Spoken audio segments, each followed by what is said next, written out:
گھر میں رہنے لگی تھی۔ میرے بھائی امی ابو سے کہتے تھے کہ رابعہ کا رشتہ کر دو اور اس کی شادی کر دیں، لیکن امی ابو تھے کہ ان کو میری شادی کی کوئی پرواہ نہیں تھی۔ مجھے اپنی بھابیاں بہت خوبصورت لگتی تھی اور میں اپنی بھابیوں کے ساتھ بہت فری تھی۔ میں ہر وقت اپنی بھابیوں کے پاس ہی رہتی اور ان سے کافی ہنسی مذاق کرتی تھی، لیکن میں خوش نہیں تھی کیونکہ مجھے اب شادی کی ضرورت تھی۔ اور میں اپنی بھابیوں کو جب دیکھتی کہ وہ میرے بھائیوں کے ساتھ اتنی خوش ہیں اور میرے بھائیوں کی ہر ضرورت کا خیال رکھتی ہیں، میرے اندر بھی شادی کی خواہش جنم لے لیتی اور میرا دل بھی کرتا کہ کوئی ایسا مرد ہو جو مجھے بھی اس طرح کی خوشی دے اور میرے ساتھ پیار کرے، میری جسمانی ضرورت کے ساتھ زندگی کی ضرورت کو بھی پورا کر دے۔ لیکن مجھے افسوس امی ابو پہ تھا جن کو میری شادی کی کوئی فکر ہی نہیں تھی۔ میرا دل تھا کہ میں کسی لڑکے کے ساتھ کوئی تعلق بناؤں اور اس سے سکون لے لوں۔ میرے بھائی اصغر ہم سب سے بڑے تھے۔ اصغر بھائی کا سالہ میری بھابھی کا بھائی ندیم ہمارے گھر آتا جاتا رہتا تھا۔ ندیم بہت خوبصورت تھا اور اس کی عمر ابھی بھی 15-16 سال تھی۔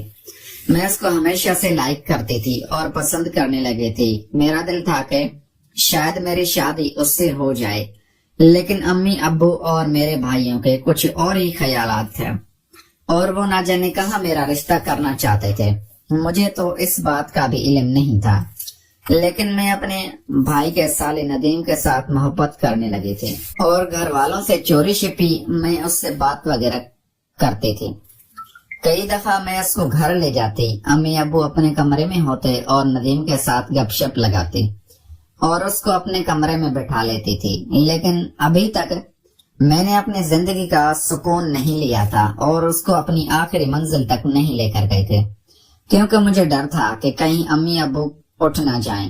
اس لیے میں انتظار کرتی تھی۔ ندیم اپنی سے ملنے آتا تھا اور وہ بھی میرے سے محبت کرنے لگا تھا۔ ندیم اکثر میرے پاس رہتا اور اپنی بہنوں کے پاس جلدی آ جاتا تھا، کیونکہ اس سے بھی میری خواہش تھی اور وہ بھی مجھے پسند کرنے لگا تھا۔ اس کے دل میں بھی میرے لیے محبت جنم لینے لگی تھی اور وہ بھی چاہتا تھا کہ وہ میرے ساتھ وہ کام کرے جو میاں بیوی آپس میں کرتے ہیں۔ ایک دن میری دونوں بھابیاں اور میرے بھائی ہمارے ٹور پر چلے گئے تھے اور ندیم کو اس بات کا پتہ نہیں تھا۔ وہ اپنی بہنوں سے ملنے آیا تھا، لیکن ان کے گھر میں تالے لگے ہوئے تھے۔ وہ سیدھا ہمارے گھر آ گیا تھا۔ اتفاق سے اس دن امی ابو بھی دوپہر کو شہر چلے گئے تھے اور ان کو 3 گھنٹے وہاں لگ جانے تھے، کیونکہ ابو نے اپنا ڈاکٹر کو چیک اپ کروانا تھا۔ امی ابو مجھے بتا کر گئے تھے کہ ہم شام تک واپس آ جائیں گے۔ صبح 10 بجے کا ٹائم تھا۔ اس دن اتوار کا دن تھا اور اتوار کو ندیم کو چھٹی ہوتی تھی۔ ندیم جب ہمارے گھر آیا تو میری آنکھیں خوشی سے چمک گئی تھی اور مجھے اب اپنی خواہش پوری ہوتی نظر آنے لگی تھی، کیونکہ ندیم اکیلا آیا تھا اور اس دن ہمارے گھر میں بھی کوئی نہیں تھا۔ اس لیے میرا دل کیا تھا کہ میں اس سے اپنی خواہش کو پورا کر لوں۔ ندیم ہمارے گھر آ گیا تھا۔